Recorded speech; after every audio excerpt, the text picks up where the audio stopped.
I practice in an area that I consider to be one of the noblest specialties in the law. I represent America's veterans, those that have worn the uniform and served our country. Although I'm not defending people, innocent people that have been accused of a crime, I am defending people who have defended our country.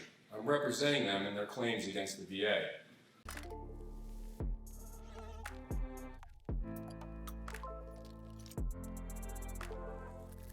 In 2018, 19 veterans commit suicide on the campuses of VA healthcare facilities. The suicide rate among veterans is 1.5 times greater than the suicide rate amongst the general civilian population. The suicide rate amongst America's veterans right now is 30 per 100,000. Amongst veterans 18 to 34, that rate is 45 per 100,000. Now, to put that in perspective, a soldier in the Iraq-Afghanistan conflict dies on average every 36 hours. But an American veteran dies of suicide on average every 80 minutes.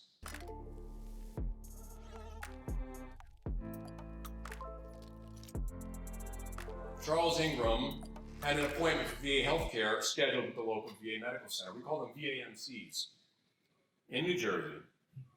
The VA called to cancel his appointment again. Charles was frustrated by this, so he eventually went down to the medical center in person to try to get that appointment rescheduled, which they did for 3 months later.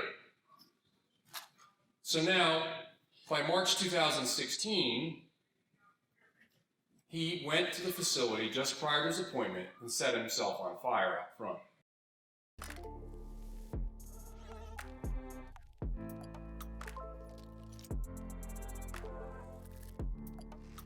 There's a direct connection between mental health issues and physical health. I have a chapter about this in my book. It goes like this. A veteran develops post-traumatic stress disorder. He's constantly depressed. He loses motivation to exercise, to eat right. He self-medicates with drugs and alcohol.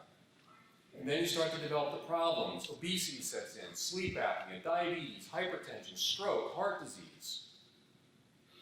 Maybe he comes back with an injury to his back or his knees. Maybe he was airborne. He can't escape the chronic pain. VA won't give opioids anymore. He can't get rid of the chronic pain. Becomes depressed. With depression comes other declines in other areas of health. Contributes to the risk of suicide.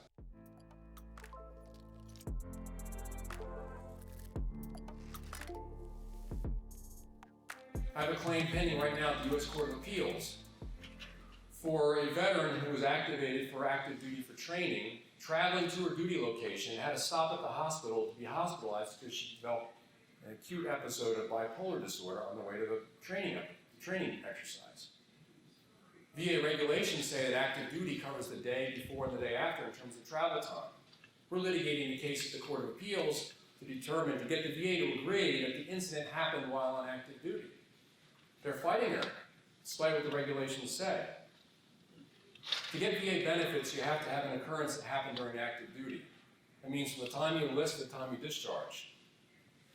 So when this event happened becomes critical.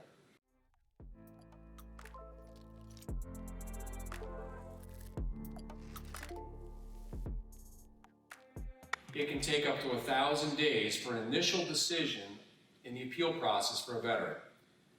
Now, there are multiple steps in the appeal process. That's just the first step. Most of the time they deny the first step. Then it goes on to the board, up to the U.S. Court of Appeal, then it can get remanded back down again, then go back up again, and back down again. This process can drag on for literally decades. The statistics that the VA publishes show that, for instance, in the Cleveland Regional Office, time periods for initial decision running 1,133 days. Some sectors of the Philadelphia Regional Office running 1,897 days. Foreign cases out of Houston, 1,400 days. That's just for the initial decision. There's been many times that my staff have come to me and say they just got a phone call from a widow of a client. Well, she wasn't a widow when the client started with us because they called to inform us that their husband just committed suicide. They get so fed up, they don't understand why VA just can't see it, and they get these claims denied over and over again. It takes tremendous stamina. I like to tell these clients that I've been through this with other clients. I've been down this road with other veterans. And I brought them safely to the other side. And I have the perspective of having represented hundreds of them before. They only have the perspective of their case. I try to assure them it's normal not to hear anything for 3 years. It's sad that I have to say that, but it's the truth.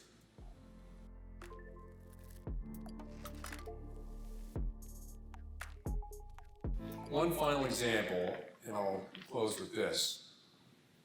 I had a veteran who suffered brain damage as a result of toxic exposure.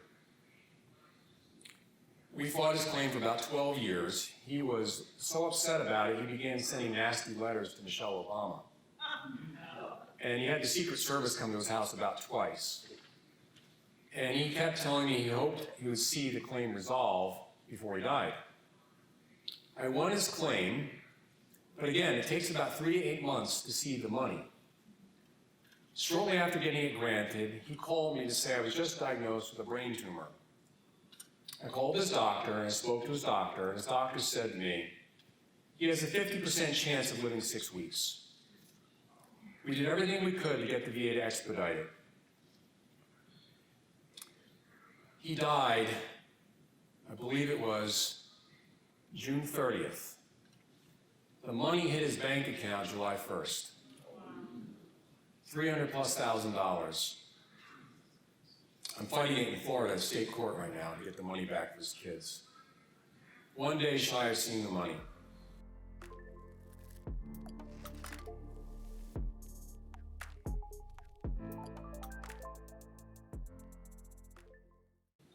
Change is needed. Most of these veterans have given up everything, their strength, their youth, their life, and they deserve better. Thank you very much.